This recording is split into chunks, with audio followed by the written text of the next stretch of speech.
கொண்ட மக்களாக வாழ்ந்து கொண்டிருக்கிறார்கள். இன்னும் ஒன்றை சொல்லுவார்கள், இங்கே பஞ்சபாண்டவர்கள் தருமன், பீமன், அர்ஜுனன், நகுலன், சகாதேவன் என்று ஐவர் மறைந்து வாழ்ந்த காலங்களில் இந்த பகுதியில்தான் வாழ்ந்திருக்கிறார்கள் என்று அன்றைக்கு சொல்லுவார்கள். பஞ்சபாண்டவர்கள் வாழ்ந்த இந்த பூமி பழமையான பூமி என்று.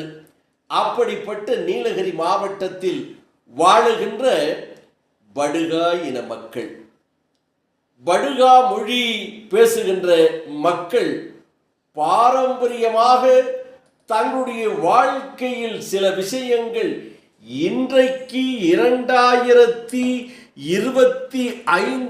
ஆண்டும் கடைபிடிக்கிறார்கள் என்பது ஒரு